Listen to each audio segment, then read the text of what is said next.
The joint session will come to order. The chair appoints as members of the committee on the part of the House to escort the President of the United States into the chamber.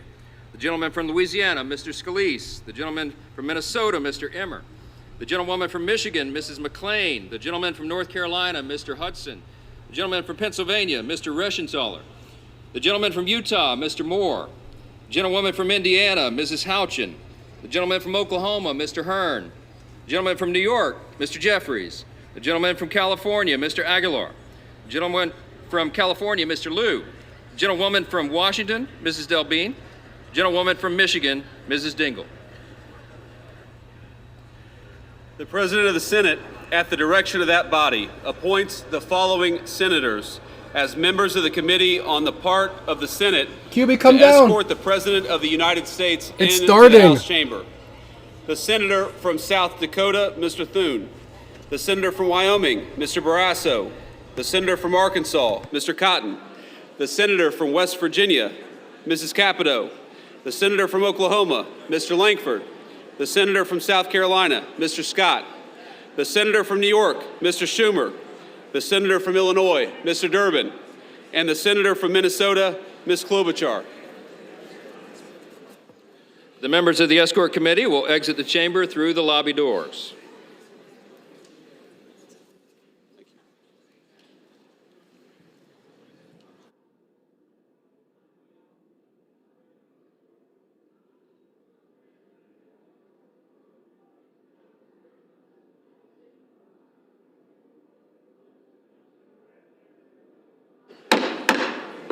Mr. Speaker, the Acting Dean of the Diplomatic Corps.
Justices of the Supreme Court.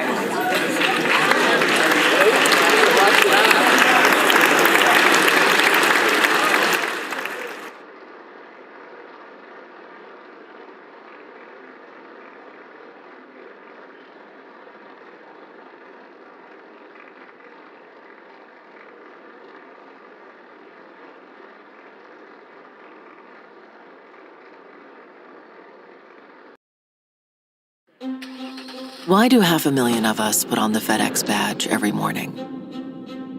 Drive more.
Mr. Speaker, the President's Yes. Cabinet.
Mr. Speaker, the President of the United States.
Members of Congress, I have the high privilege and distinct honor of presenting to you the President of the United States.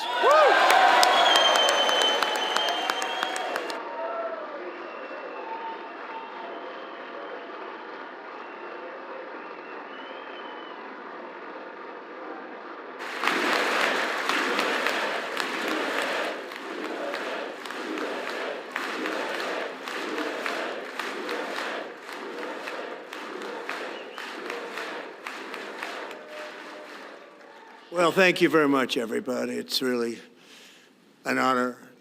Speaker Johnson, Vice President Vance, First Lady of the United States.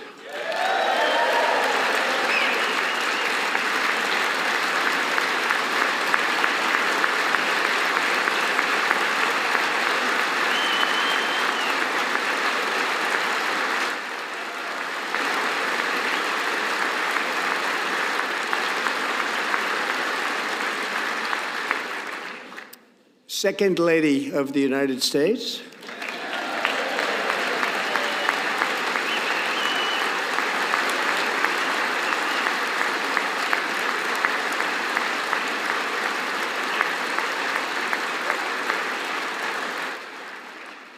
Members of Congress and my fellow Americans, our nation is back, bigger, better, richer, and stronger than ever before.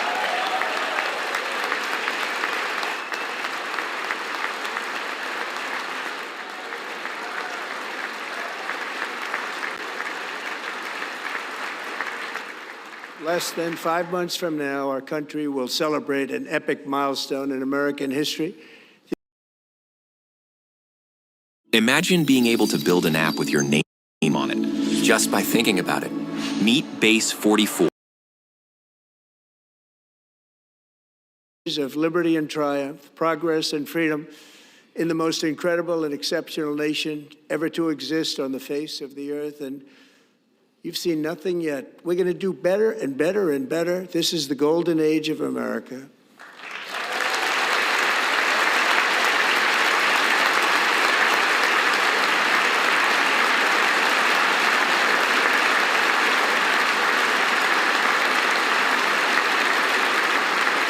When I last spoke in this chamber 12 months ago, I had just inherited a nation in crisis with a stagnant economy, inflation at record levels, a wide open border, horrendous recruitment for military and police, rampant crime at home, and wars and chaos all over the world.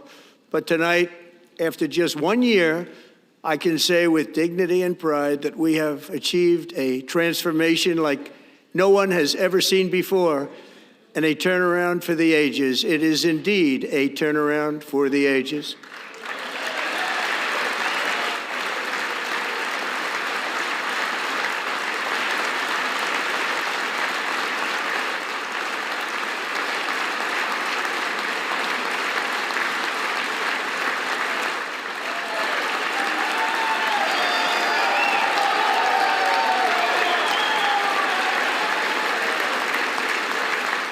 And we will never go back to where we were just a very short time ago. We're not going back. Today, our border is secure.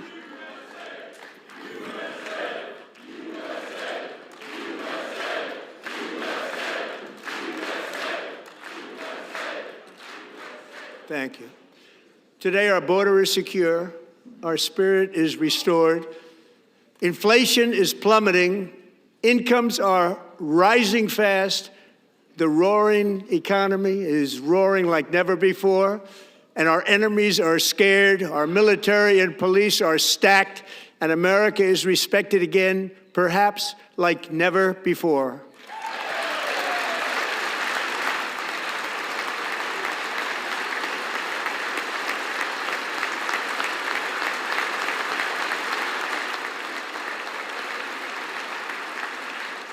After 4 years in which millions and millions of illegal aliens poured across our borders, totally unvetted and unchecked, we now have the strongest and most secure border in American history by far.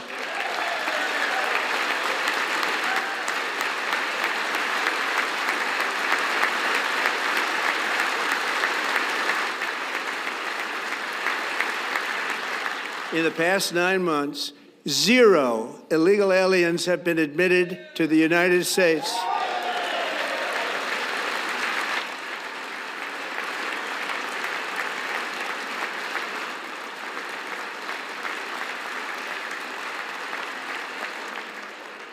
But we will always allow people to come in legally, people that will love our country and will work hard to maintain our country.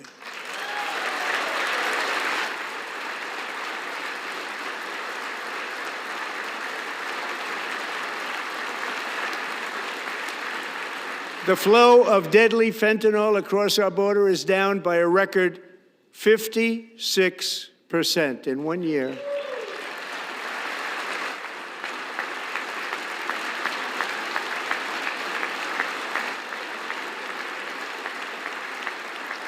And last year, the murder rate saw its single largest decline in recorded history. This is the biggest decline, think of it, in recorded history, the lowest number in over 125 years, year 1900. In fact, substantially before my wonderful father, I had a wonderful father, Fred, before he was born, substantially before he was born. That's a long time ago. He wouldn't like me to say that, but that's a long time ago. The Biden administration and its allies in Congress gave us the worst inflation in the history of our country. But in 12 months, my administration has driven core inflation down to the lowest level in more than 5 years. And in the last 3 months of 2025, it was down to 1.7%.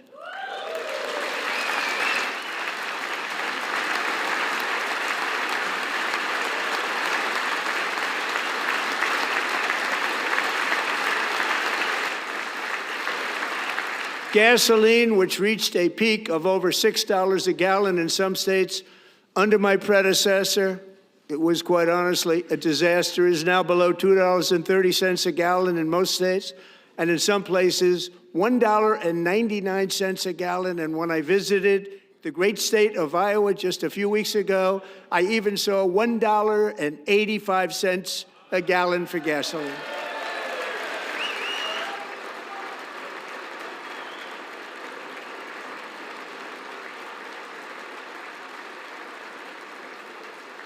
Mortgage rates are the lowest in 4 years and falling fast, and the annual cost of a typical new mortgage is down almost $5,000 just since I took office. 1 year. And low interest rates will solve the Biden-created housing problem while at the same time protecting the values of those people who already own a house that really feel rich for the first time in their lives. We want to protect those values. We want to keep those values up. We're going to do both. And we are going to keep it that way. The stock market has set 53 all-time record highs since the election. Think of that, 1 year. Boosting pensions, 401ks, and retirement accounts for the millions and millions of Americans. They're all gaining. Everybody's up, way up. In 4 long years, the last administration got less than $1 trillion in new investment in the United States. And when I say less, substantially less.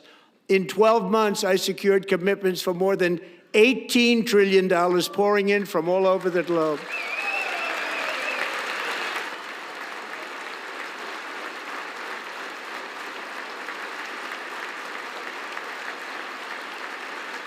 Think of it, much less than $1 trillion for 4 years versus much more than $18 trillion for 1 year. What a difference a president makes. A short time ago, we were a dead country. Now we are the hottest country anywhere in the world, the hottest.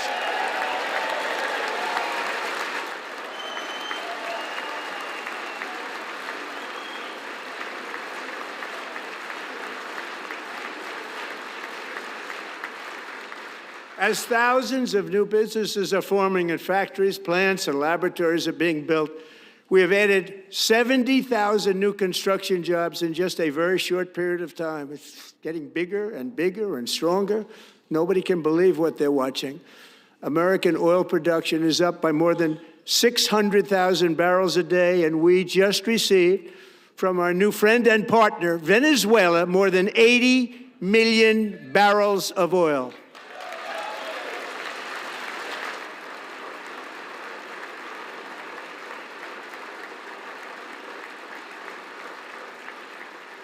American natural gas production is at an all-time high because I kept my promise to drill, baby, drill.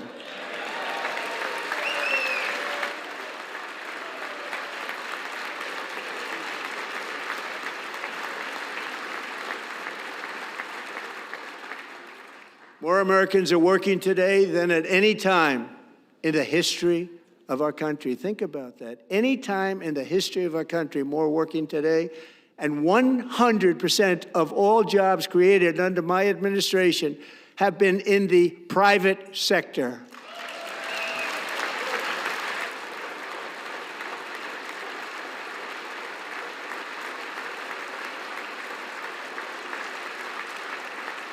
We ended DEI in America.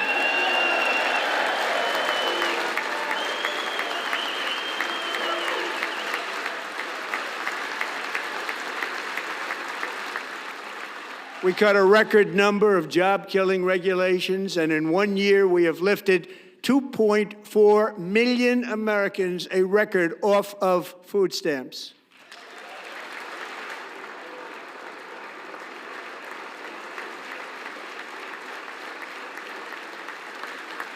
And for all of these reasons, I say tonight, members of Congress, the state of our union is strong.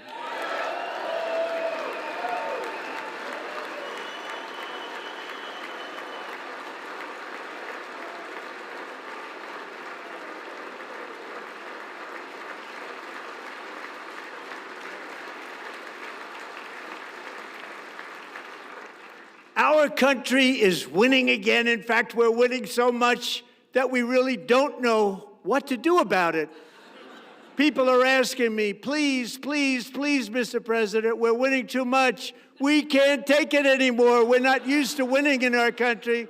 Until you came along, we're just always losing, but now we're winning too much. And I say, no, no, no, you're going to win again. You're going to win big. You're going to win bigger than ever. And to prove that point, here with us tonight is a group of winners who just made the entire nation proud. The men's gold medal Olympic hockey team. Come on in.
Go ahead.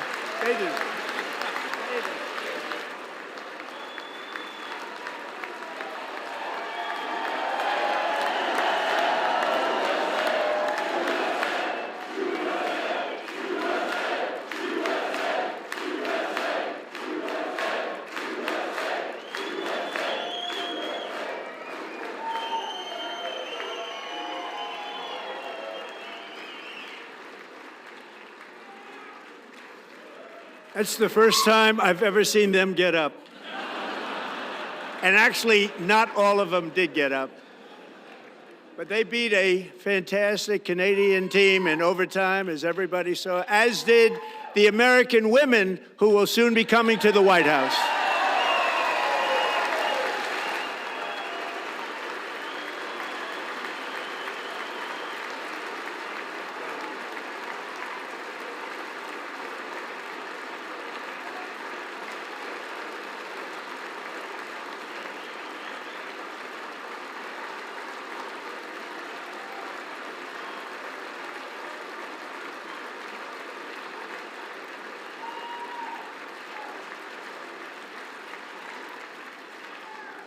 They were in the Oval Office before, and I just want to say a second very big congratulations to Team USA. But I have to say that, and I told them this, and we took a vote of the team. I said, anybody votes no, I'm not doing it. So they stood there, and they weren't about to say no, because I've never seen a goaltender play as well as goalie Connor Hellebuyck.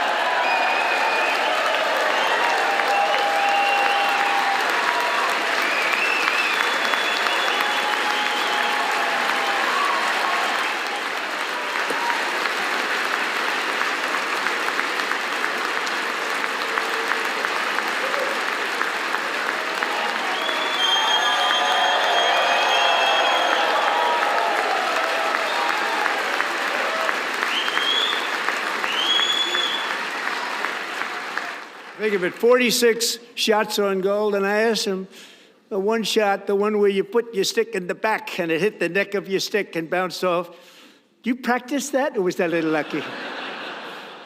He refused to answer that question. But I just want to tell you that the members of this great hockey squad will be very happy to hear, based on their vote and my vote, and in this case my vote was more important, that I will soon be presenting Connor with our highest civilian honor, which we will be given and which has been given to many athletes over the years. But when I say many, not too many, like 12, it's called the highest civilian honor in our country, the Presidential Medal of Freedom.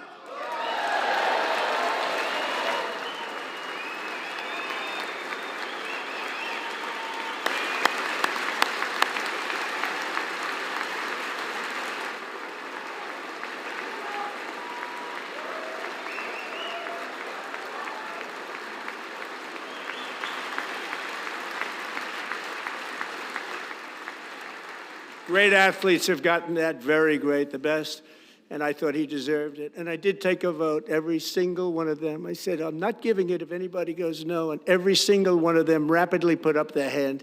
So I want to thank you all. What a special job you did. What special champions you are. Thank you very much.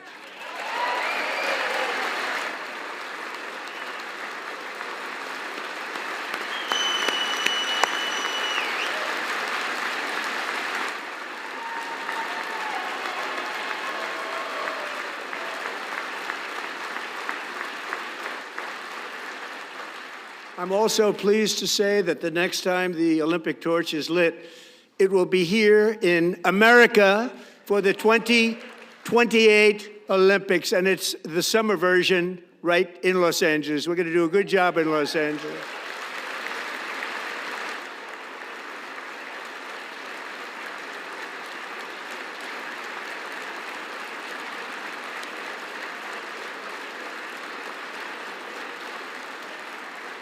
And Los Angeles is going to be safe, just like Washington, D.C. is now one of the safest cities in the country.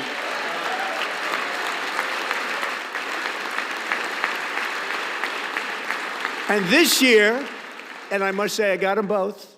I got them in my first term, and I was disappointed because I didn't think I'd be the president when this happened.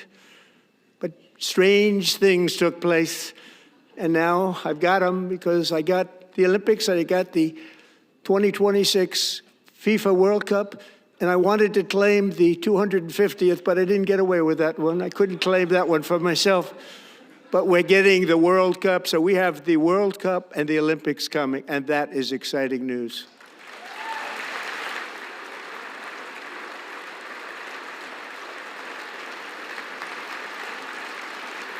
So this will be a year to celebrate our country and the heroes who have kept it free.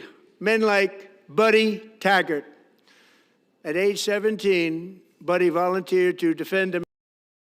I'm pretty loyal. I start every warm-up with a pass from the same guy. And I shoot from the same spot. What's up, Steph? What's up, Curtis? Worked so hard. He was badly wounded and almost killed by enemy machine guns in Luzon. And 81 years ago this month, he liberated the largest internment camp in the Philippines, one of the largest anywhere in the world. But he earned many honors, including a Purple Heart, and a Bronze Star, came home, started a family, and tonight he is in the gallery looking forward to July 4th, 2026, his 100th birthday.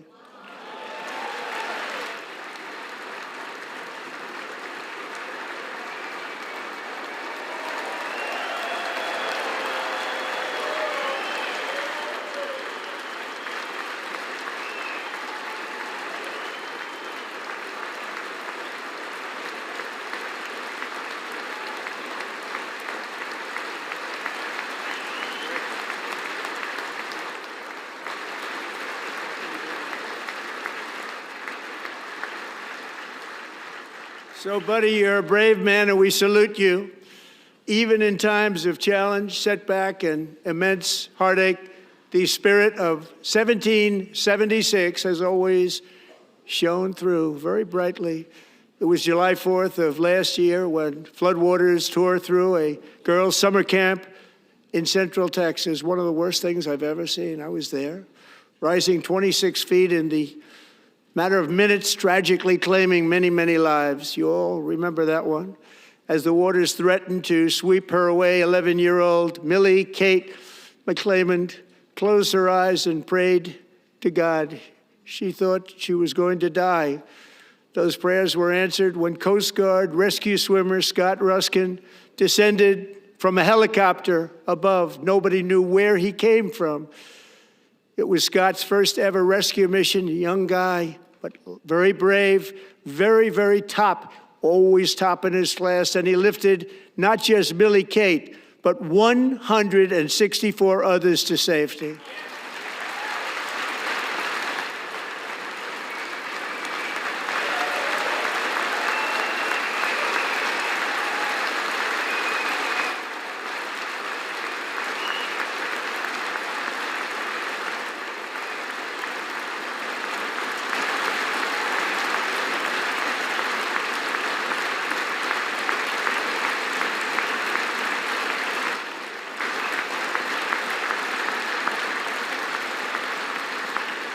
People watched Scott from a distance, and they couldn't believe what they were seeing. The winds were blowing, the rain was pouring, everything was going, and that rapid water, nobody's ever seen anything like it. They said, wow, that's something.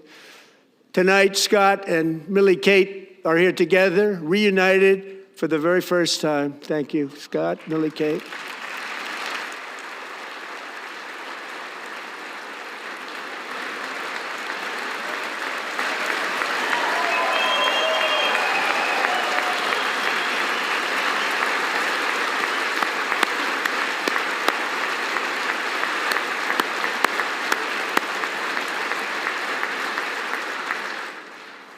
And Petty Officer Ruskin, I'm pleased to inform you that I am now awarding you the Legion of Merit for extraordinary heroism, which is what it was, extraordinary heroism. Thank you.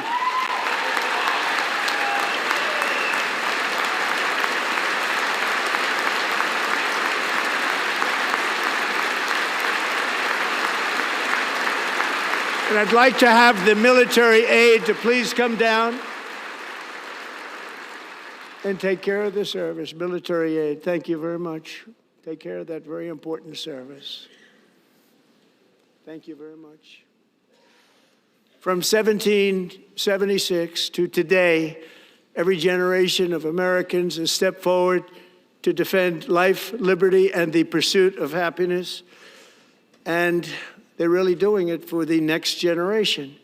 But now it's our turn. Together we're building a nation where every child has the chance to reach higher and go further, where government answers to the people, not the powerful, and where the interests of hardworking American citizens are always our first and ultimate concern.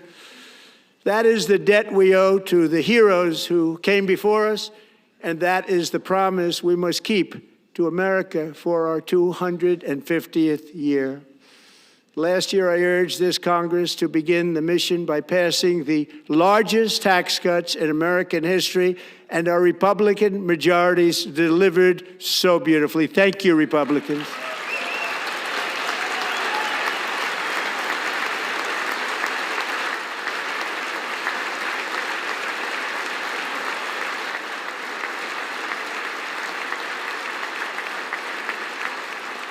All Democrats, every single one of them, voted against these really important and very necessary massive tax cuts.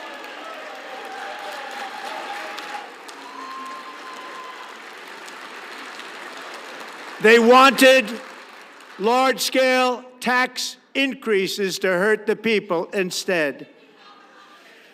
But we held strong, and with the great, big, beautiful bill, we gave you no tax on tips, no tax on overtime, and no tax on Social Security for our great seniors.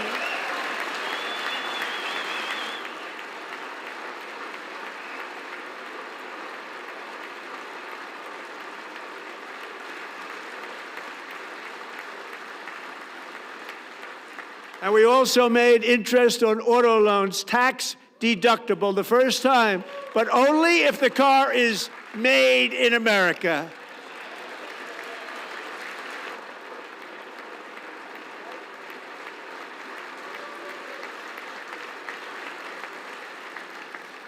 Recently in Pennsylvania, I met Megan Hemhauser, a devoted mom who's homeschools her children, beautiful, 2 children, during the day while waiting tables at night as her husband works overtime operating very heavy equipment. Megan is here this evening, and she's happy to tell you that she is so much richer because with no tax on tips, no tax on overtime, and her expanded child tax credit done again by Republicans, Megan and her husband will take home more than $5,000 extra just for the year, cutting her tax bill in more than half.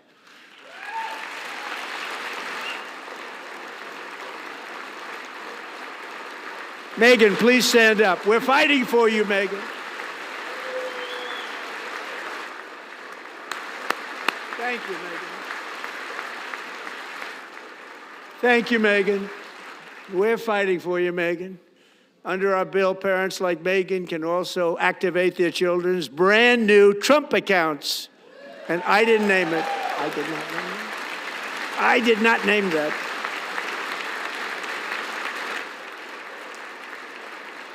Nobody believes me, but I did not name it. It was named by a very tall man sitting right there in the third row. Nice man, a good man. Tax-free investment accounts for every American child. This is something that's so special and has taken off and gone through the roof. Millions will be pre-funded courtesy of the U.S. Treasury and private individuals like Michael and Susan Dell, who have donated $6.25 billion to fund the Trump accounts for 25 million American children. They're great people.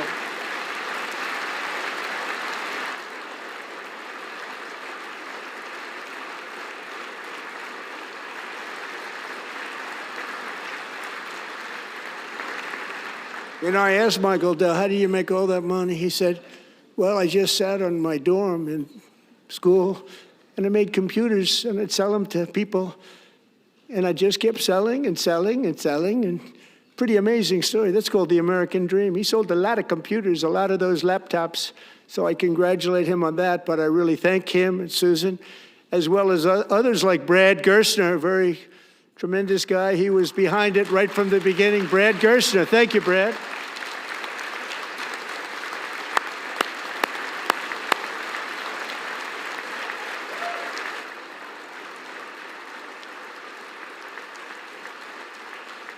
So with modest additional contributions, these young people's accounts could grow to over $100,000 or more by the time they turn 18. Think of it, how much money is that for somebody that started with nothing? Over 100,000, could be much more than that. To make this investment in our children's future, go to trumpaccounts.gov, trumpaccounts.gov. And a lot of people are doing it. It's setting every record in the book. It's popular. They knew what it was going to take. So proud of them. I'm so proud of the people that got it started. And now it's just taken off. One of the primary reasons for our country's stunning economic turnaround, the biggest in history, where the Dow Jones broke 50,000 4 years ahead of schedule, and the S&P hit 7,000, where it wasn't supposed to do it for many years were tariffs. I used these tariffs, took in hundreds of billions of dollars to make great deals for our country, both economically and on a national security basis. Everything was working well. Countries that were ripping us off for decades are now paying us hundreds of billions of dollars. They were ripping us so badly, you all know that. Everybody knows it. Even the Democrats know it. They just don't want to say it. And yet these countries are now happy, and so are we. We made deals. The deals are all done. And they're happy. They're not making money like they used to, but we're making a lot of money. There was no inflation, tremendous growth, and the big story was how Donald Trump called the economy correctly, and 22 Nobel Prize winners in economics didn't. They got it totally wrong. They got it really wrong. And then just 4 days ago, an unfortunate ruling from the United States Supreme Court. It just came down. It came down. Very unfortunate ruling. But the good news is that almost all countries and corporations want to keep the deal that they already made, right, Scott? Knowing that the legal power that I, as president, have to make a new deal could be far worse for them, and therefore they will continue to work along the same successful path that we had negotiated before the Supreme Court's unfortunate involvement.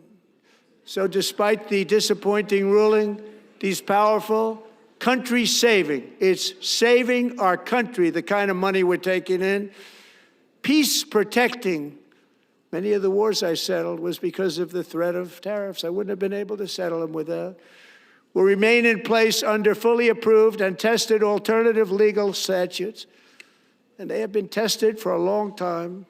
They're a little more complex, but they're actually probably better, leading to a solution that will be even stronger than before. Congressional action will not be necessary. It's already time-tested and approved. And as time goes by, I believe the tariffs paid for by foreign countries will, like in the past, substantially replace the modern-day system of income tax, taking a great financial burden off the people that I love.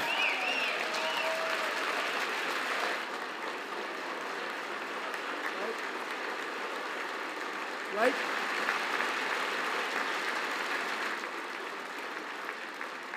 Moving forward, factories, jobs, investment, and trillions of dollars will continue pouring into the United States of America because we finally have a president who puts America first. I put America first. I love America.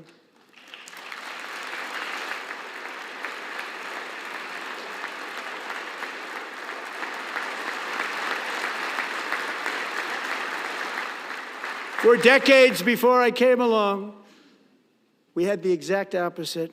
From trade to healthcare, from energy to immigration, everything was stolen and rigged in order to drain the wealth out of the productive, hardworking people who make our country great, who make our country run. Under Biden and his corrupt partners in Congress and beyond, it reached a breaking point with the Green New scam, open borders for everyone. They poured in by the millions and millions from prisons, from mental institutions. They were murderers, 11,888 murders. They came into our country. You allowed that to happen. And record-setting inflation that cost the typical family $34,000 in just a speck of time. Now the same people in this chamber who voted for those disasters suddenly used the word affordability, a word. They just used it. Somebody gave it to them, knowing full well that they caused and created the increased prices that all of our citizens had to endure. You caused that problem. You caused that problem.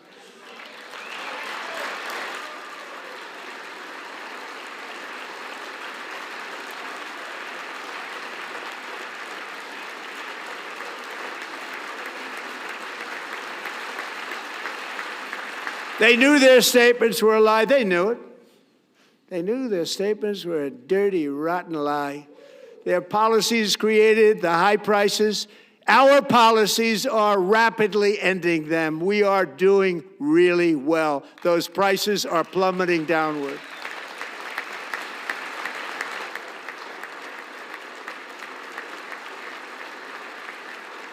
The price of eggs is down 60%.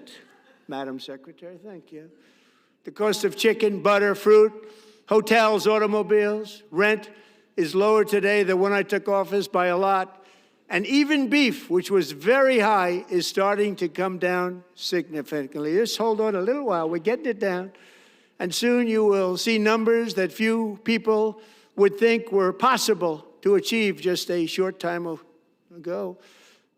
Nobody can believe when they see the kind of numbers, and especially energy, when they see energy going down to numbers like that, they cannot believe it. It's like another big tax cut. I'm also confronting one of the biggest ripoffs of our times, the crushing cost of health care caused by you. Since the passage of the Unaffordable Care Act, sometimes referred to as Obamacare, big insurance companies have gotten rich. It was meant for the insurance companies, not for the people.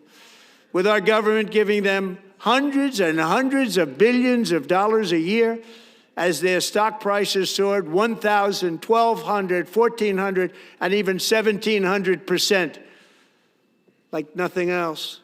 That's why I introduced the great health care plan. I want to stop all payments to big insurance companies and instead give that money directly to the people so they can buy their own health care, which will be better health care at a much lower cost.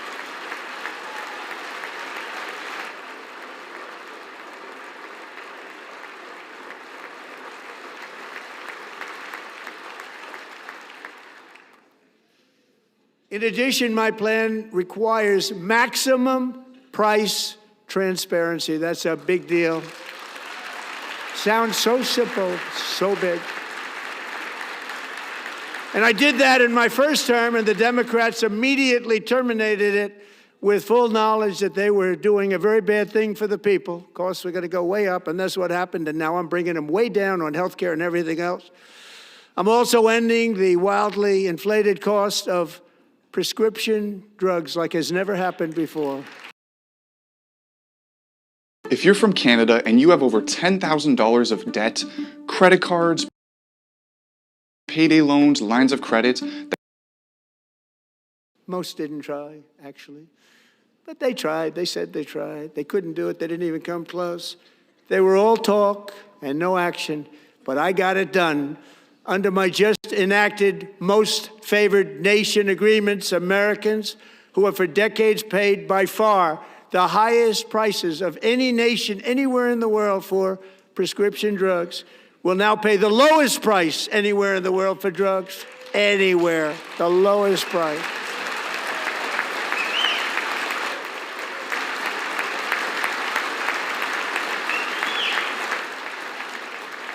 So in my first year of the second term, should be my third term, but strange things happen. I took prescription drugs, a very big part of healthcare, from the highest price in the entire world to the lowest. That's a big achievement. The result is price differences of 300, 400, 500, 600% and more, all available right now at a new website called TrumpRx.gov. And I didn't name that one either, by the way.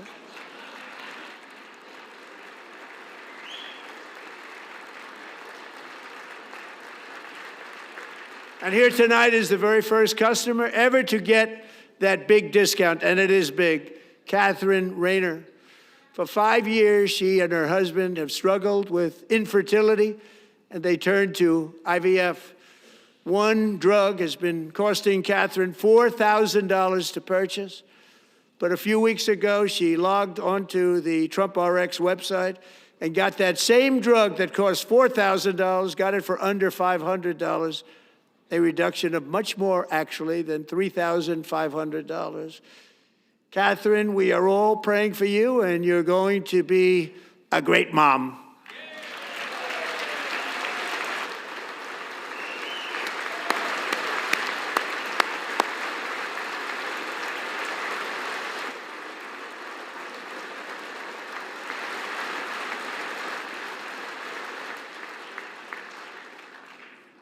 So now I'm calling on Congress to codify my most favored nation program into law. Now, the one thing, I'm not sure it matters because it's going to be very hard for somebody that comes along after me to say, let's raise drug prices by 700 or 800%. But John and Mike, if you don't mind, codify it anyway. They may do it. Codify it anyway. Thank you. Many Americans are also concerned that energy demand from AI data centers could unfairly drive up their electric utility bills. Tonight, I'm pleased to announce that I have negotiated the new Ratepayer Protection Pledge. You know what that is?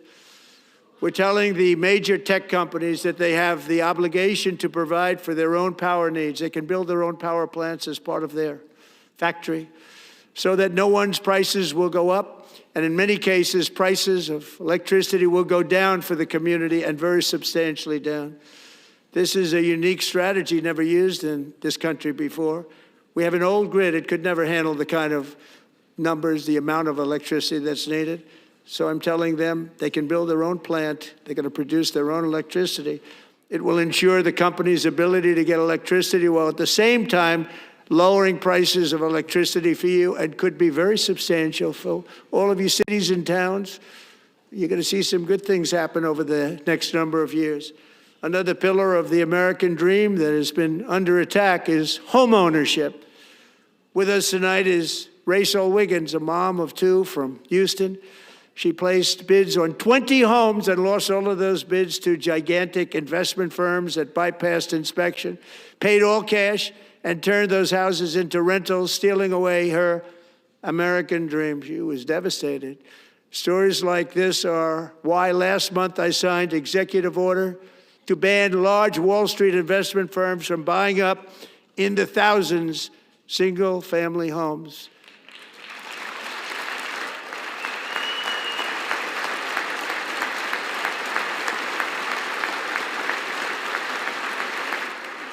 And now I'm asking Congress to make that ban permanent, because homes for people, really, that's what we want. We want homes for people, not for corporations. Corporations are doing just fine. Rachel, thank you very much. Good luck with your home. You'll get one soon.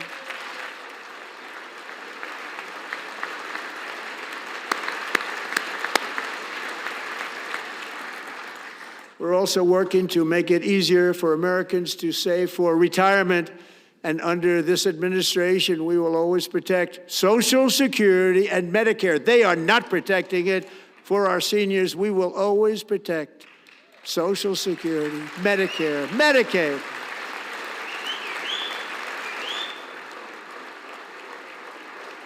Since I took office, the typical 401k balance is up by at least $30,000. That's a lot of money. We have millions and millions of people, because the stock market has done so well, setting all those records. Your 401ks are way up.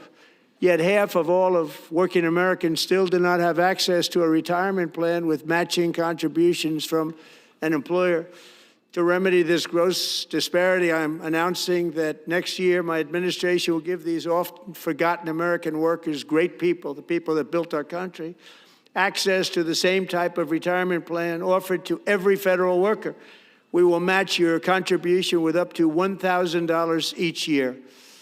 As we ensure that all Americans can profit from a rising stock market, let's also ensure that members of Congress cannot corruptly profit from using insider information.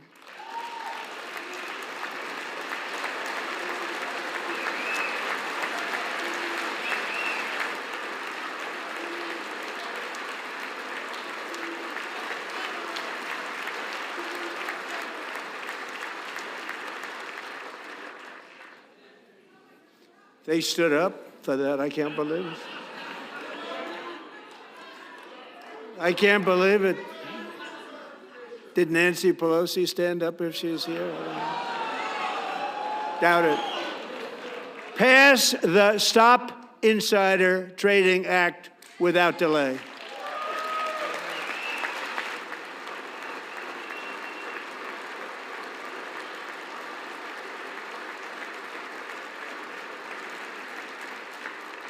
I wasn't sure if anybody, even on this side, was going to applaud for that. I'm very impressed. Thank you. I'm very impressed. But when it comes to the corruption that is plundering, it's plundering America. There's been no more stunning example than Minnesota, where members of the Somali community have pillaged an estimated $19 billion from the American taxpayer. Oh, we have all the information. And in actuality, the number is much higher than that. And California, Massachusetts, Maine, and many other states are even worse. This is the kind of corruption that shreds the fabric of a nation, and we are working on it like you wouldn't believe. So tonight, although started 4 months ago, I am officially announcing the war on fraud to be led by our great Vice President, J.D. Vance.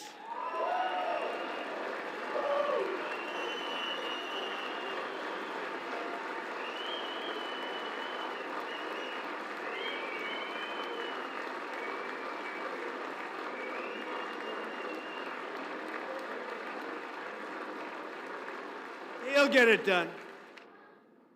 And we're able to find enough of that fraud, we will actually have a balanced budget overnight. It'll go very quickly. That's the kind of money you're talking about. We'll balance our budget. The Somali pirates who ransacked Minnesota remind us that there are large parts of the world where corruption and lawlessness are the norm, not the exception. Importing these cultures through unrestricted immigration and open borders brings those problems right here to the USA. And it is the American people who pay the price in higher medical bills, car insurance rates, rent, taxes, and perhaps most importantly, crime. We will take care of this problem. We're going to take care of this problem. We are not playing games. Delilah.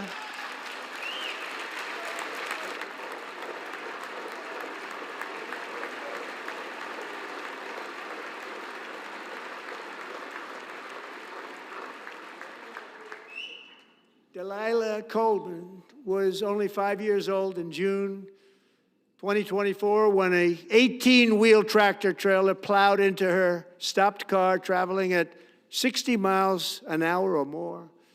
The driver was an illegal alien let in by Joe Biden and given a commercial driver's license by open borders politicians in California. Doctors said Delilah would never be able to walk or talk, have a good life. She wouldn't even be able to eat again. But against all odds, she is now in the first grade learning to walk. And she's here this evening with her dad, Marcus, a fantastic man. Delilah, please, you are a great inspiration. Please stand up.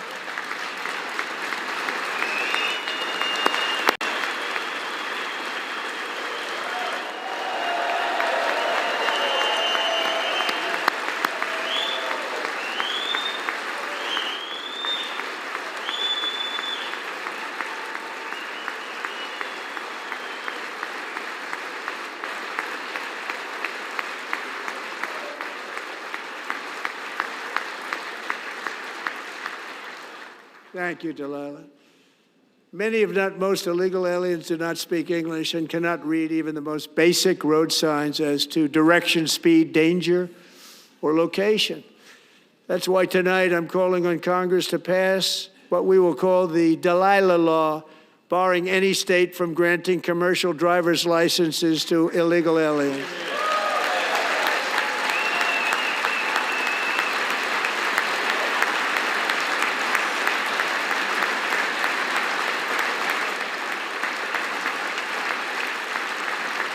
And yesterday, as you probably saw at the White House, I hosted a ceremony with Americans who lost their treasured loved ones to the scourge of illegal immigration. People came into our country, how we allowed this to happen with our open borders.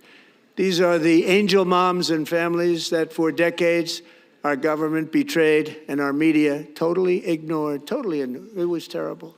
Hard to believe, actually. In 2023, a 16-year-old high school cheerleader named Elizabeth Medina was supposed to perform in her town's Christmas parade, but she never arrived. Her mother, Jacqueline, went home to look for her, and she found her lying dead in a bathtub bleeding profusely after being stabbed 25 times.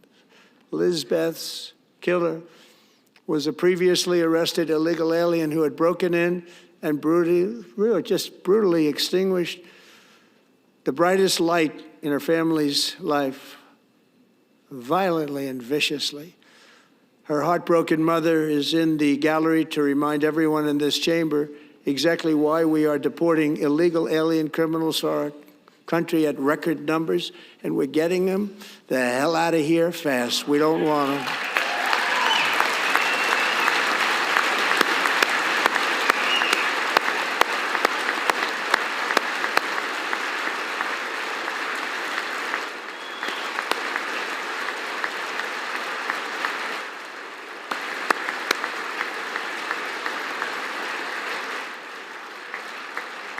Thank you very much, Jacqueline. Thank you. We can never forget that many in this room not only allowed the border invasion to happen before I got involved, but indeed they would do it all over again if they ever had the chance. If they ever got elected, they would open up those borders to some of the worst criminals anywhere in the world. The only thing standing between Americans and a wide open border right now is President Donald J. Trump and our great Republican patriots in Congress. Thank you. Thank you.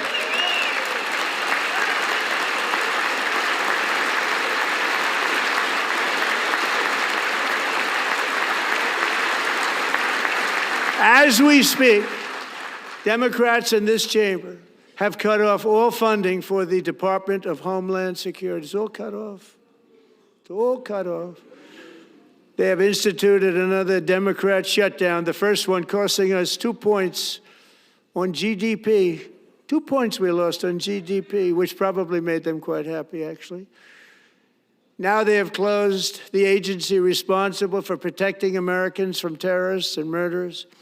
Tonight I'm demanding the full and immediate restoration of all funding for the border security, Homeland Security of the United States, and also for helping people clean up their snow. We have no money because of the Democrats, and it would be nice, we'd love to give you a hand at cleaning it up, but you gave no money. Nobody's getting paid. It's a shame. So you have to think about it. We have, in case you didn't know, a pretty large snowstorm out there. One of the great things about the State of the Union is how it gives Americans the chance to see clearly what their representatives really believe. So tonight, I'm inviting every legislator to join with my administration in reaffirming a fundamental principle. If you agree with this statement, then stand up and show your support. The first duty of the American government is to protect American citizens, not illegal aliens.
Isn't that a shame? You should be ashamed of yourself not standing up.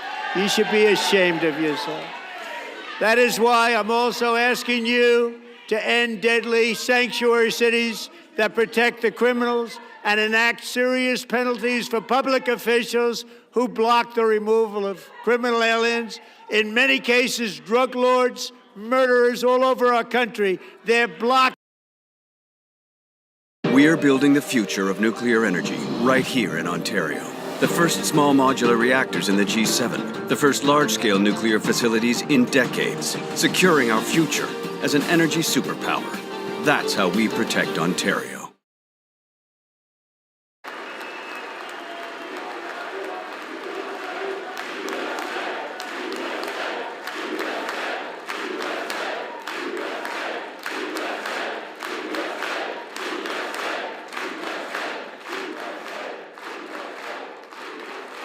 And perhaps most importantly, I'm asking you to approve the Save America Act.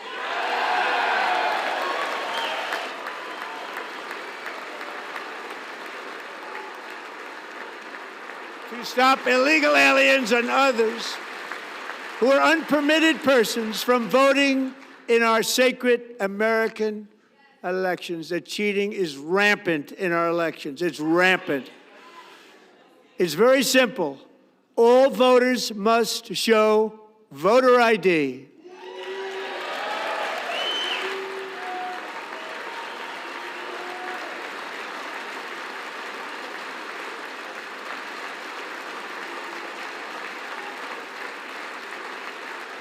All voters must show proof of citizenship in order to vote.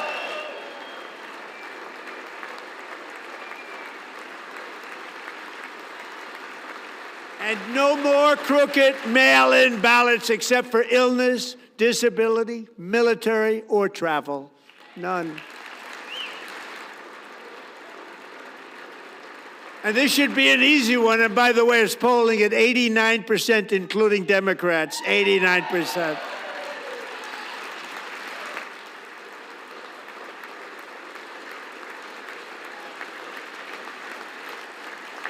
And even the new communist mayor of New York City, I think he's a nice guy, actually.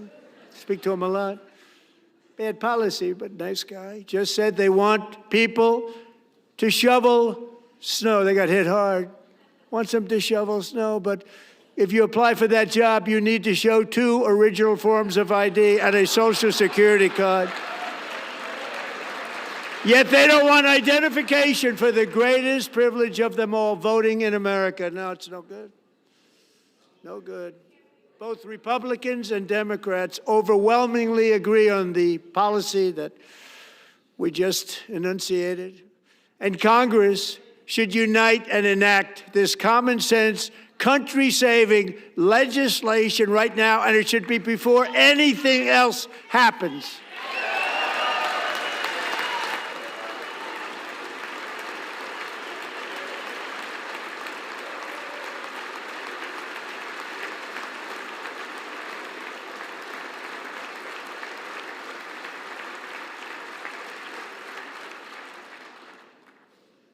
And the reason they don't want to do it, why would anybody not want voter ID? One reason, because they want to cheat. There's only one reason. They make up all excuses. They say it's racist. They come up with things, you almost say, what imagination they have. They want to cheat, they have cheated, and their policy is so bad that the only way they can get elected is to cheat. And we're going to stop it. We have to stop it, John.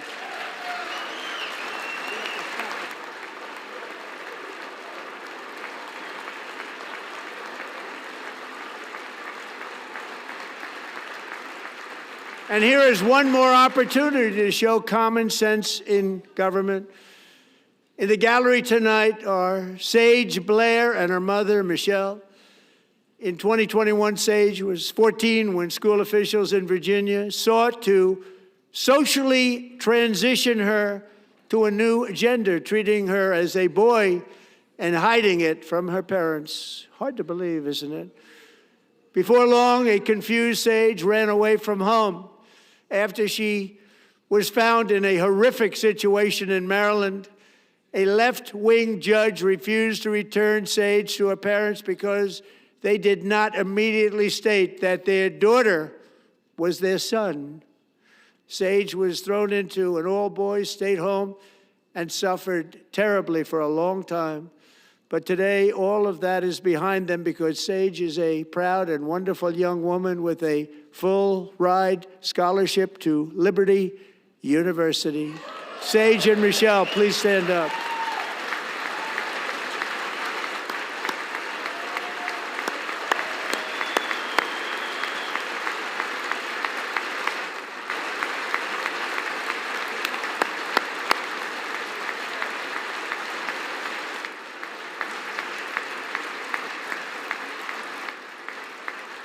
And thank you for your great bravery. And who can believe that we're even speaking about things like this?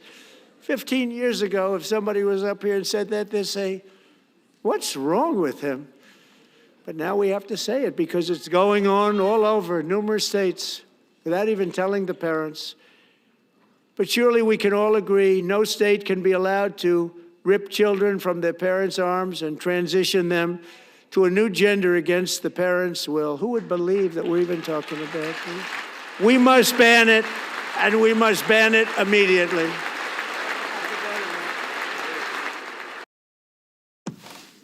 Gemini, find me a bigger trophy case.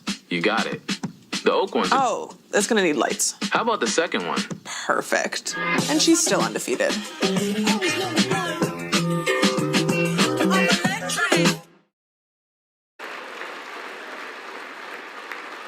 Amazing. Incredible. Boy, oh boy. We're lucky we have a country. With people like this, Democrats are destroying our country, but we've stopped it just in the nick of time, didn't we? Huh?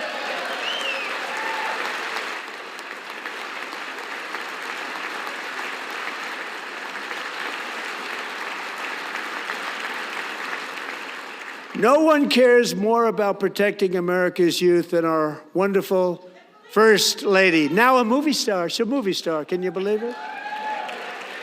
Who would have believed that? Over the past year, she has had an incredible impact championing AI legislation, advancing a landmark executive order on foster care, and helping secure $30 million to launch the Melania Trump Foster Youth to Independence Initiative. It's a tremendous, really a tremendous thing that happened and had a lot of bipartisan support. She gets much better bipartisan support than I do. I get none. She gets a lot. Someday you're going to have to tell me how you did that. And students and educators in every state have joined the First Lady's efforts in the presidential AI challenge, keeping America's next generation positioned to succeed and strongly succeed in the future. Tonight, we welcome two young people whose lives reflect the First Lady's impact, Sierra Burns and Everest Nevermont. Thank you both, and Melania, thank you. I know how hard you worked on it. Thank you very much.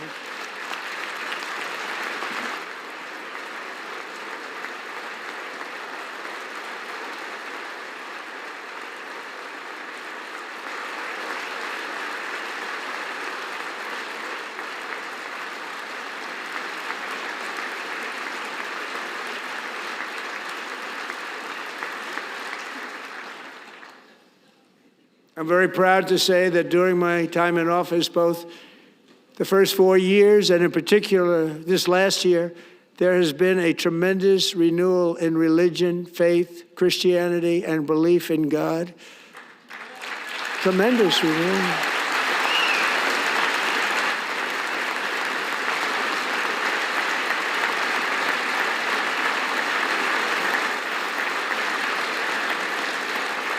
This is especially true among young people, and a big part of that had to do with my great friend, Charlie Kirk, a great guy, great man.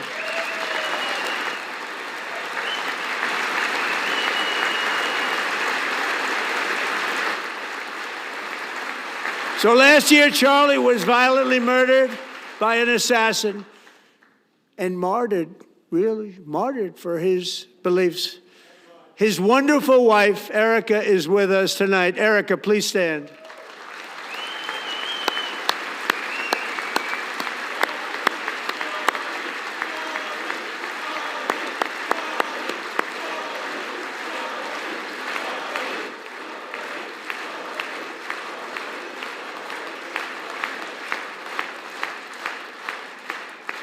Thank you, Erica. Been through a lot.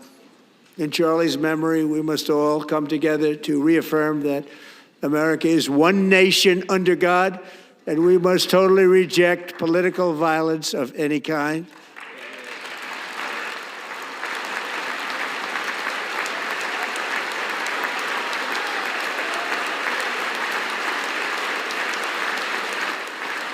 We love religion, and we love bringing it back, and it's coming back at levels that nobody actually thought possible. It's really a beautiful thing to see.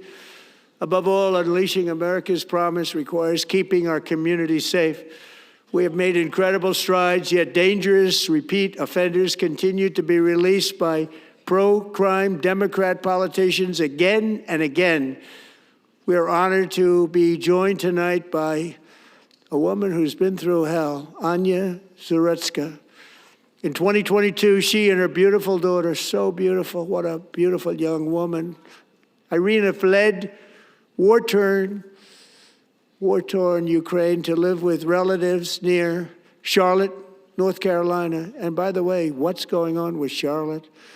Last summer, 23-year-old Irina was riding home on the train when a deranged monster who had been arrested over a dozen times and was released through no cash bail, stood up and viciously slashed a knife through her neck and body.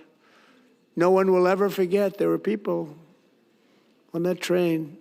No one will ever forget the expression of terror on Irina's face as she looked up at her attacker in the last seconds of her life. She died instantly. She had escaped a brutal war only to be slain by a hardened criminal, set free to kill in America, came in through open borders. Mrs. Zarutska, tonight I promise you we will ensure justice for your magnificent daughter, Irina. Imagine being able to build anything just by thinking about it. Meet Base 44.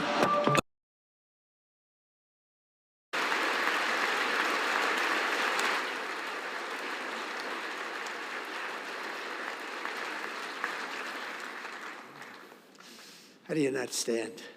How do you not stand?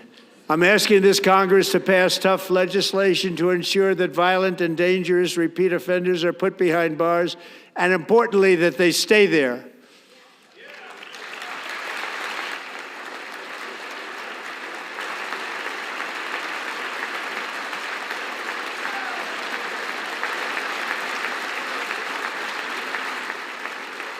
Starting last summer, I deployed our National Guard and federal law enforcement to restore law and order to our most dangerous cities, including Memphis, Tennessee, big success, New Orleans, Louisiana, big success, and our nation's capital itself, Washington, D.C., where we have almost no crime anymore in Washington, D.C. How did that happen?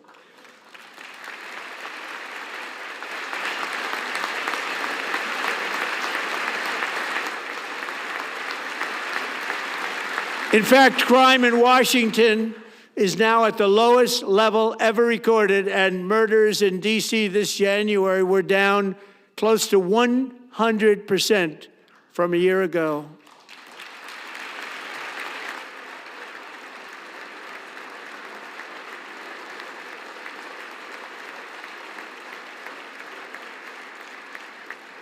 They don't like to hear that.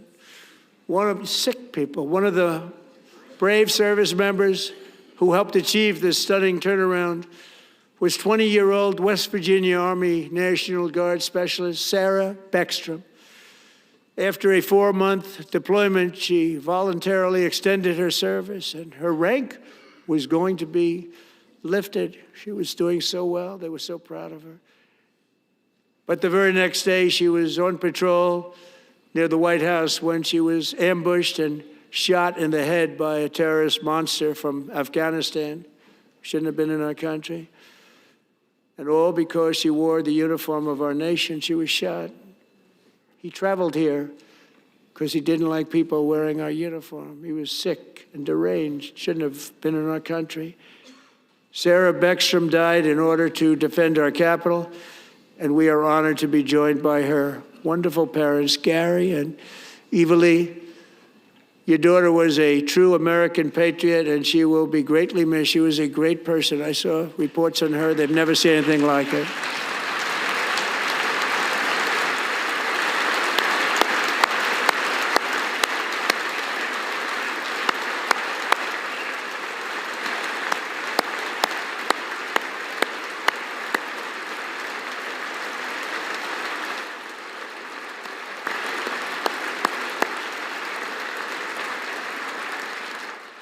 So sorry. Thank you very much. A great young lady. I saw reports that were like, perfect. She was perfect. Serving alongside Sarah that day was Staff Sergeant Andrew Wolf. The terrorist shot Andrew in the head, and no one thought he could possibly make it. The two of them, Sarah and Andrew, both shot violently in the head. Neither was expected to make it. They weren't even given a chance, except his wonderful mother, named Melody, who I spoke to the same night, and she was so positive. The doctors thought that Andrew was gone, but his mother said, no, Mr. President, Andrew will be fine. He's going to make it. I've never seen anything like it. I mean, he was given almost no chance. She said, I have no doubt, sir, he's going to be okay. This was a conversation that I had with her that night, with her son laying helplessly in bed, blood all over. Everybody is praying, she said, sir, he will be okay. The doctors didn't understand what she was saying, and after looking at the results of the damage done, neither did I. She was so strong and conclusive that even Andrew's great father felt she didn't really understand the gravity of the situation. But she turned out to be right. Right, Melody? She turned out to be right.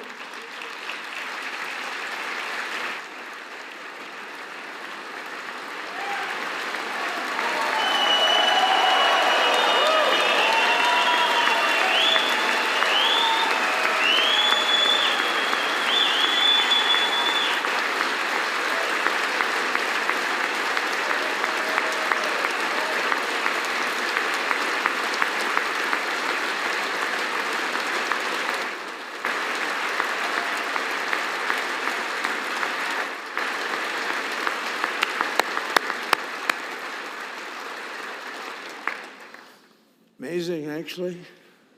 I said, where does this woman come from? She's the most positive person I've ever met.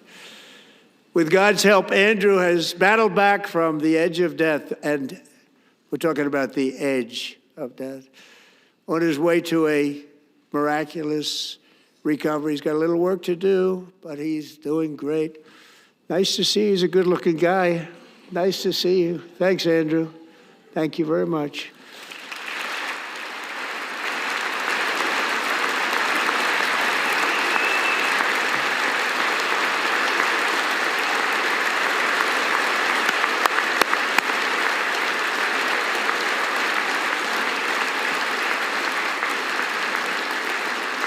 So, Andrew, while you're up, now I'm going to ask a highly respected General James Seward to present Staff Sergeant Andrew Wolf and the great family of Sarah Beckstrom with the award created by our late, great President George Washington himself. It's called the Purple Heart.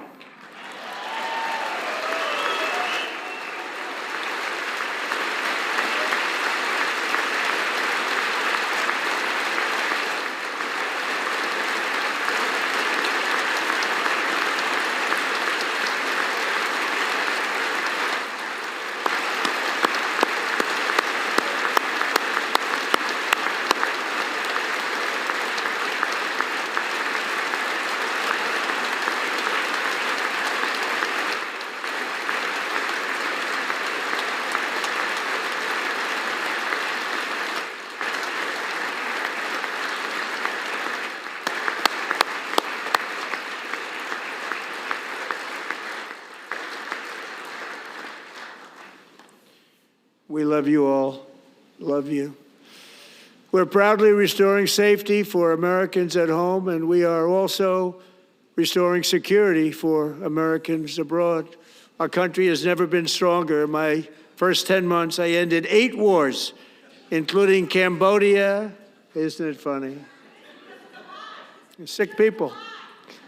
Cambodia and Thailand, Pakistan and India. Would have been a nuclear war. 35 million people said the Prime Minister of Pakistan would have died if it were not for my involvement. Kosovo and Serbia, Israel and Iran, Egypt and Ethiopia, Armenia and Azerbaijan, the Congo and Rwanda, and of course the war in Gaza, which proceeds at a very low level. It's just about there.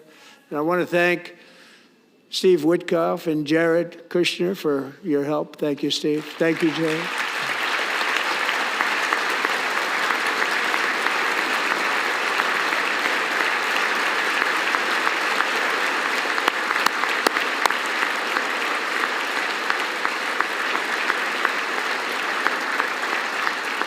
And I also want to thank the man they report to, Secretary of State Marco Rubio. Thank you, Marco.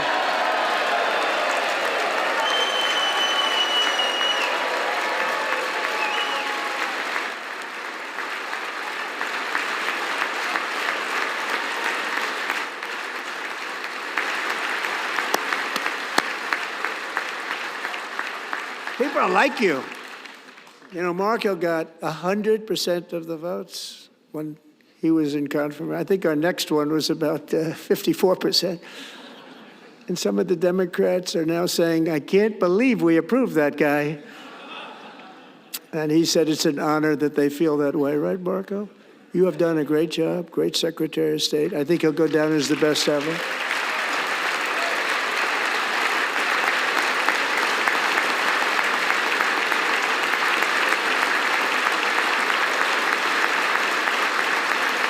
Under the ceasefire I negotiated, every single hostage, both living and dead, has been returned home. Can you believe that?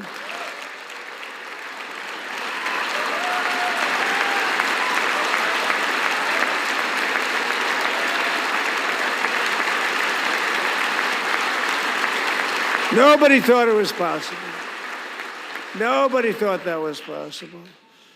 Both living and dead. And those parents who had a dead son, their boy, they'd always tell me their boy, they wanted him as much as though he were living. It was an amazing period of time. And they came back, and when we got all of the living hostages back, and many, many before them, but I always said those last 20 are going to be very tough, but we got many, many more, hundreds. But I said those last 20 are going to be tough. We got them back. But we only got back 14 or 15 of the dead of the 28. And believe it or not, Hamas worked along with Israel, and they dug and they dug and they dug. It's a tough thing to do, going through bodies all over, passing up 100 bodies sometimes for each one that they found. Tough job. And they finally got it back to 27. And then Steve and Jared, they got it back to 28. They found all 28. Nobody thought that was possible, but we did it. And I remember the family of the 28th. They were so grieved, but they were so happy as it's possible to be. They had their boy back. The mother said, "Sir, we have our boy back." What a period of time that was, but we got them all back. So thank you both very much. Great job.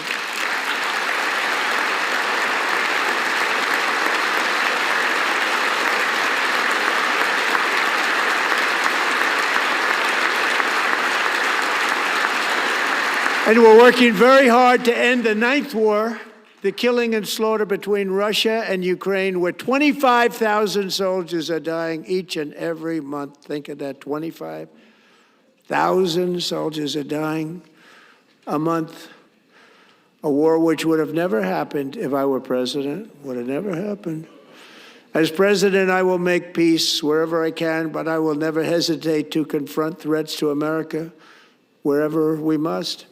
That's why in a breakthrough operation last June, the United States military obliterated Iran's nuclear weapons program with an attack on Iranian soil known as Operation Midnight Hammer.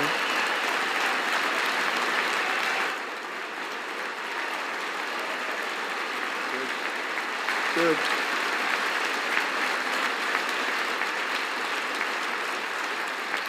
For decades, it had been the policy of the United States never to allow Iran to obtain a nuclear weapon. Many decades. Since they seized control of that proud nation 47 years ago, the regime and its murderous proxies have spread nothing but terrorism and death and hate.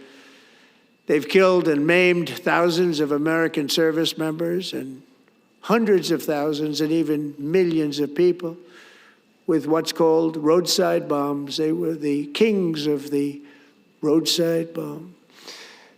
And we took out Soleimani. I did that during my first term. Had a huge impact.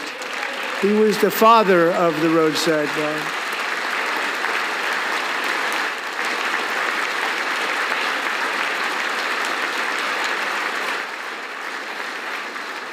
And just over the last couple of months with the protests, they've killed at least, it looks like, 32,000 protesters. 32,000 protesters in their own country. They shot them and hung them. We stopped them from hanging a lot of them with the threat of serious violence. But this is some terrible people. They've already developed missiles that can threaten Europe and our bases overseas, and they're working to build missiles that will soon reach the United States of America. After Midnight Hammer, they were warned to make no future attempts to rebuild their weapons program, and in particular, nuclear weapons. Yet they continue. They're starting it all over. We wiped it out, and they want to start all over again, and are at this moment again pursuing their sinister ambitions. We are in negotiations with them. They want to make a deal, but we haven't heard those secret words. We will never have a nuclear weapon. My preference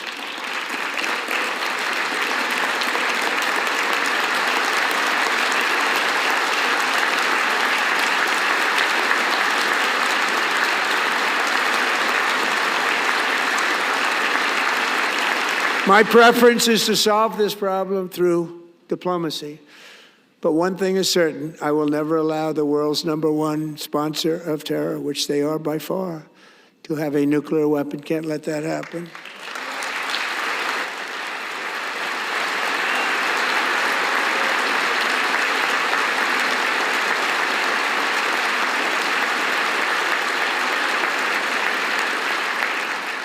And no nation should ever doubt America's resolve. We have the most powerful military on earth. I rebuilt the military in my first term. We're going to continue to do so.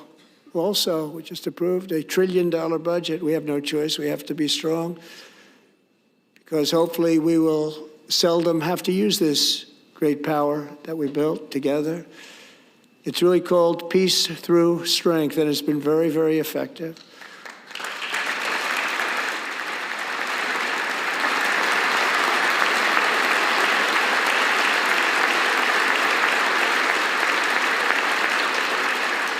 So thanks to Republicans in Congress, we're investing that record number of dollars, have no choice, in the United States Armed Forces. Also creating a lot of jobs, but we're not even doing it for that reason. Because as I said, we have more jobs, more people working today than ever before in the history of our country. And NATO countries are friends and allies. They are. They're our friends and they're our allies. Have just agreed at my very strong request to pay 5% of GDP for military defense rather than the 2%, which they weren't paying. We were paying for almost all of NATO. Now they're paying 5 as opposed to not paying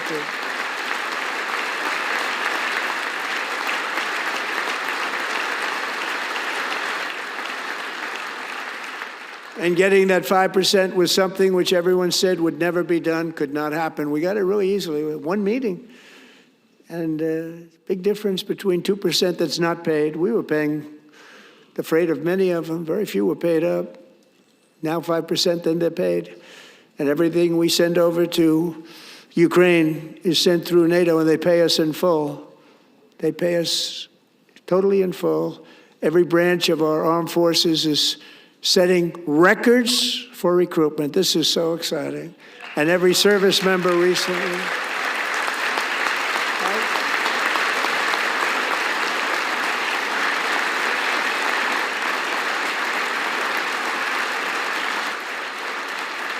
And every service member recently received. No matter what kind of fleet you run, the pressure keeps stacking up. Toll costs, insurance premiums, violations.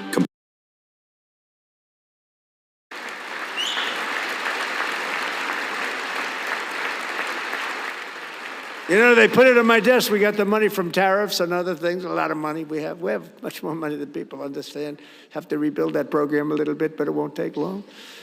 But we got the money, and it was $1,775, and they wanted my approval.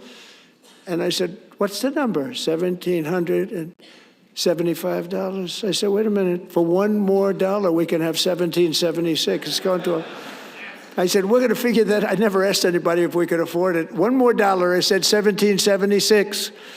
And I said, that's good. And I'll tell you what, our military, that was 4 months ago, our military, I never see a person in the military that doesn't thank me for it, so we're honored to do it. They deserve it. And we call it 1776. It was great.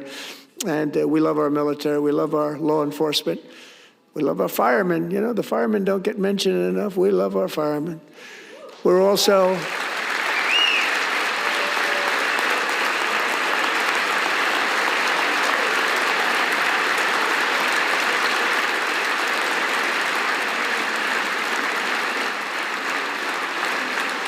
We're also restoring American security and dominance in the Western Hemisphere, acting to secure our national interests and defend our country from violence, drugs, terrorism, and foreign interference. For years, large swaths of territory in our region, including large parts of Mexico, really large parts of Mexico, have been controlled by murderous drug cartels. That's why I designated these cartels as foreign terrorist organizations, and I declared illicit fentanyl as a weapon of mass destruction.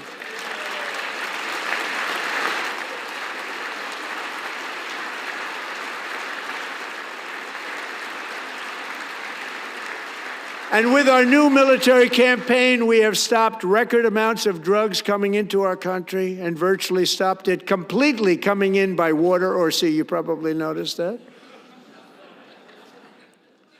We very seriously damaged their fishing industry also. Nobody wants to go fishing anymore. We've also taken down one of the most sinister cartel kingpins of all. You saw that yesterday.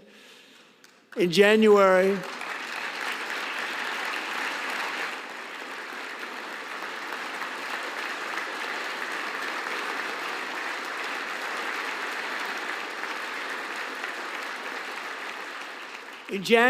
elite American warriors carried out one of the most complex, spectacular feats of military competence and power in world history. No one's seen anything like it. Foreign leaders, I won't tell you who, called me and they said, very impressive, very good.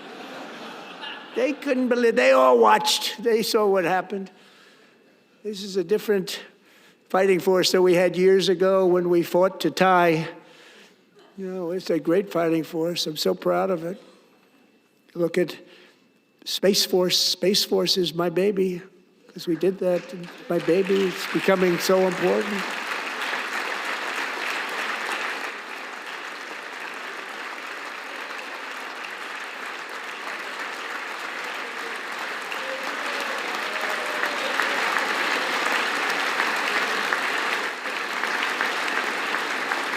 And America's armed forces overwhelmed all defenses and utterly defeated an enemy, good fighters, to end the reign of outlaw dictator Nicolas Maduro and bring him to face American justice.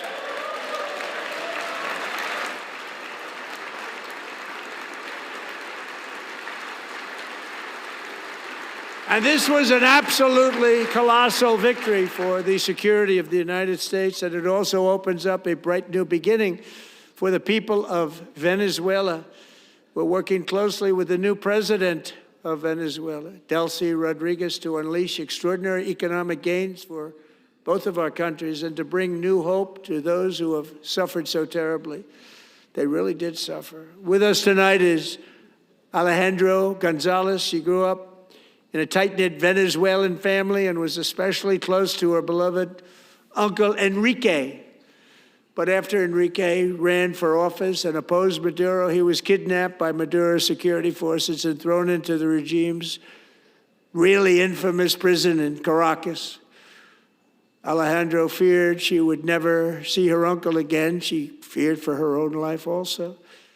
But since the raid, we have worked with the new leadership, and they have ordered the closure of that vile prison and released hundreds of political prisoners already, with more to come.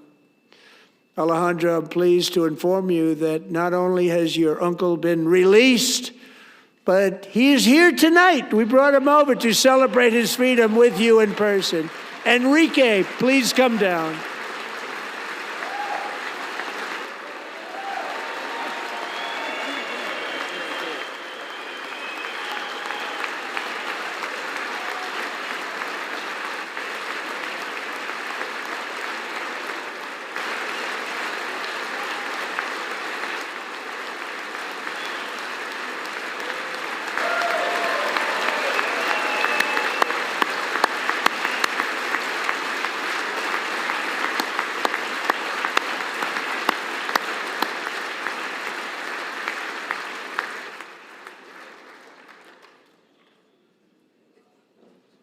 Thank you, Enrique. Have a good time. Nice to have you back, Enrique. There were many heroes on that January raid to capture Maduro, really great heroes. It was very dangerous. They knew we were coming. They were all set. But the deeds of one warrior that night will live forever in the eternal chronicles of military valor.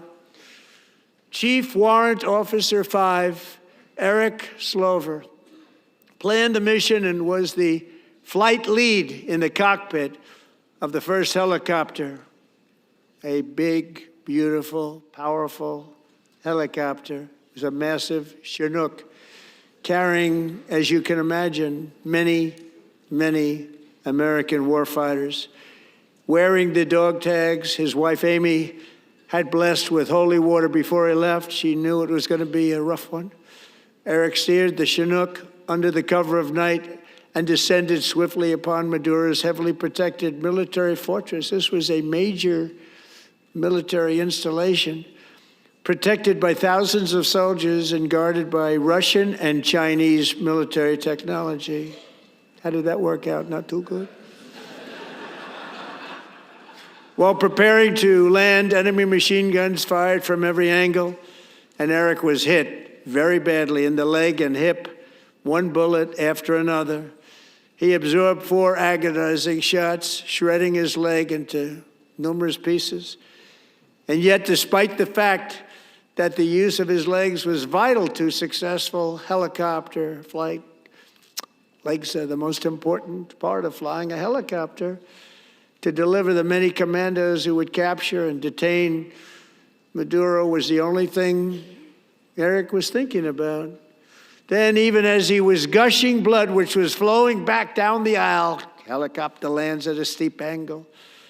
The machine guns stood right in front of him. They were right in front of him, 2 machine gunners who escaped the wrath of the previous planes. Eric maneuvered his helicopter with all of those lives and souls to face the enemy and let his gunners eliminate the threat. Turned the helicopter around so the gunners could take care of business, saving the lives of his fellow warriors from what could have been a catastrophic crash deep in enemy territory. Only after safely landing the helicopter with all the warriors aboard in the exact right spot, which was vital to the mission. We probably would have had to maybe cancel the mission if that didn't happen. Eric told his co-pilot, also wounded, but not as gravely, to take over. I'm about ready to pass out. The success of the entire mission and the lives of his fellow warriors hinge on Eric's ability to take the searing pain. It was unbelievable what's happened to his legs of the bullets and keep on flying and landing, and people knew what was happening. Everybody in the back of the helicopter knew because they saw the blood pouring down the aisle. Chief Warrant Officer Slover is still recovering from his serious wounds, but I'm thrilled to say that he is here tonight with his wife, Amy, Eric, and Amy. Come on in.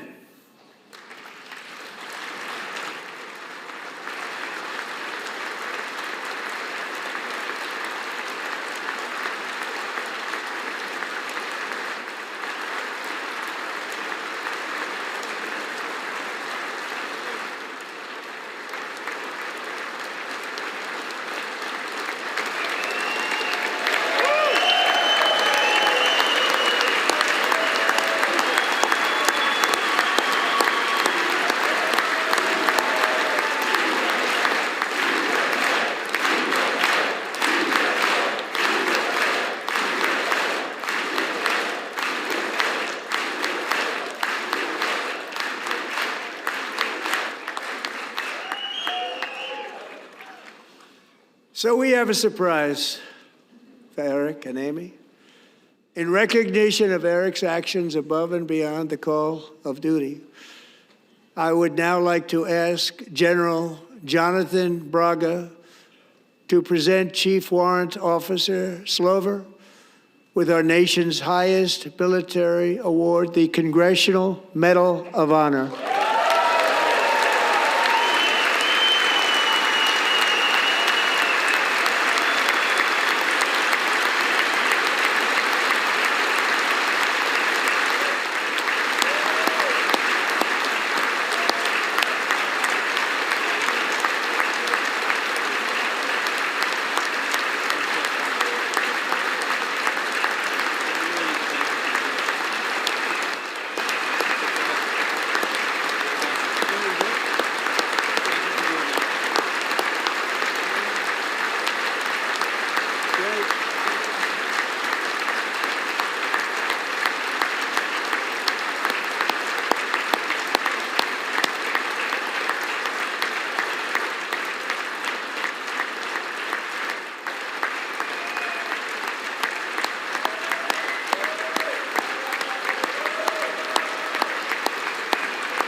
Well, thank you very much, Eric and Amy. Great to get to know you. I met with them and with a lot of their fellow warriors at Fort Bragg recently. You notice the name Fort Bragg, we have it back, we brought it back. We won the First World War with it, the Second World War with it, and then they decided to change the name. So we changed it back. Everybody wanted to change back too.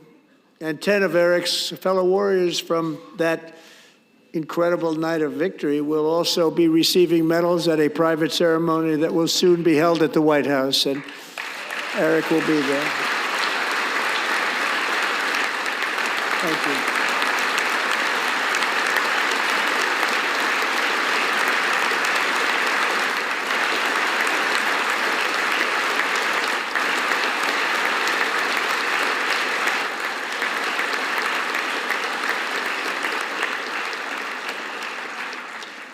Thank you, Eric. That's a big one. Tonight we've celebrated many truly extraordinary American patriots, but there is one last living legend to honor before we go. He is one more heroic American aviator, Navy fighter pilot. Royce Williams served in World War II, Korea, Vietnam, flying more than 220 missions. In the skies over Korea in 1952, Royce was in the dogfight of a lifetime, legendary dogfight. Flying through blizzard conditions, his squadron was ambushed by 7 Soviet fighter planes. It was his first aerial combat of the war, and despite being massively outnumbered and outgunned, Royce led the takedown of 4 enemy jets and almost destroyed the others, vanquishing his adversaries while taking 263 bullets to his own plane and being seriously hurt. His story was secret for over 50 years. He didn't even want to tell his wife, but the legend grew and grew. But tonight, at 100 years old, this brave Navy captain is finally getting the recognition he deserves. He was a legend long before this evening. Royce, please stand up, and I will ask the First Lady of the United States to present Captain Royce Williams with his Congressional Medal of Honor.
Thank you, Royce, and thank you, Eric.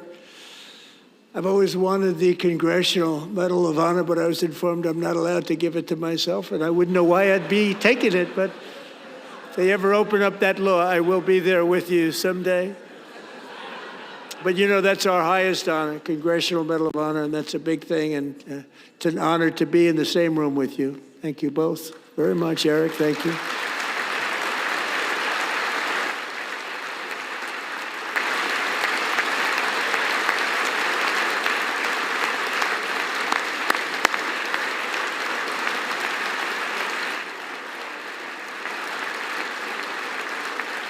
Thank you. 250 years is a long time in the life of a nation, but in another sense, it's really a mere moment in the eye of history. Two of the gentlemen we met in the gallery this evening took their first breaths 1 century ago, 100 years before that, on July 4th, 1826, the author of the Declaration of Independence, brilliant, Thomas Jefferson, drew his last breath. Just a single long human lifespan separates the giants who declared and won our independence from the heroes who stand among us tonight. Everything our nation has done, everything we have achieved, has been the work of those few great lifetimes. In those brief chapters, Americans built this nation from 13 humble colonies into the pinnacle of human civilization and human freedom, the strongest, wealthiest, most powerful, most successful nation in all of history. Americans ventured out across the daunting and dangerous continent. We carved paths through an unforgiving wilderness, settled a boundless frontier, and tamed the beautiful but very, very dangerous Wild West. From empty marshes and wide open plains, we raised up the world's greatest cities.